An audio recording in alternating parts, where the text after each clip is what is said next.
how to use the Dometic RMS Series automatic fridge. We're going to start with the power button, which is on the far left hand side, and we're just going to give it one press to turn it on.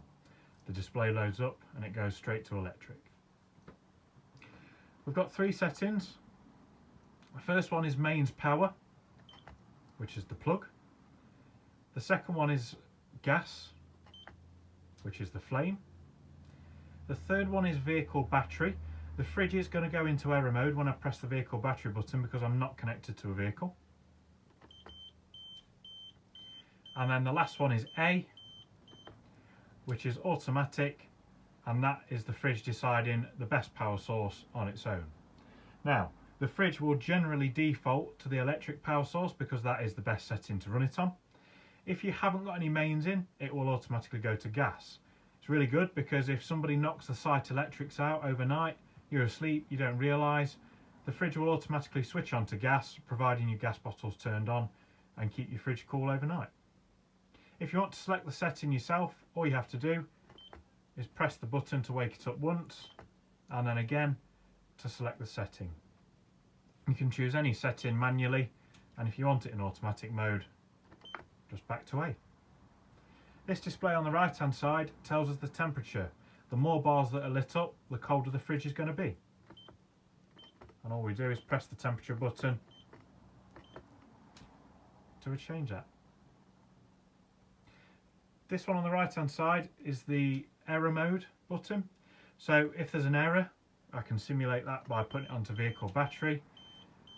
It flashes red to tell us that there's an issue, and it also beeps as well.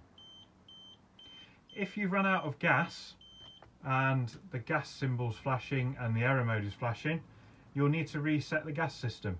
And to do that, all you do, when the red light's flashing, press the button in and that will reset the fridge. If you need to turn the fridge off, hold down the power button and it turns itself off. Inside the RMS Series fridge, there's not a great deal of difference to the rest of the fridges that are fitted into Caravans.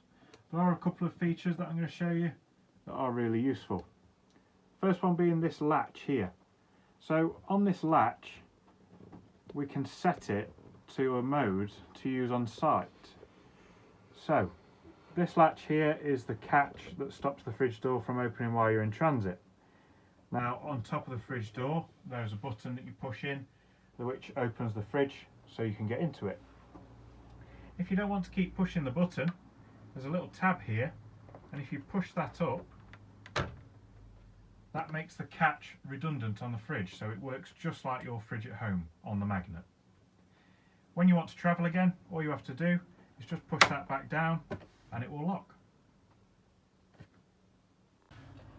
Inside the fridge, this is where the light would normally be lit up. If I turn the fridge on, you can see it's quite a bright light. It doesn't pick up very well on camera, so I'm going to turn it off. However, just here there's a tab, and if we push on that tab and pull it out, that is our storage catch. So when you've used the Caravan, it's going back in storage. You empty the fridge out, put the storage catch on, and that will stop the fridge from going mouldy inside. When you want to shut the fridge door again normally, you just push it back.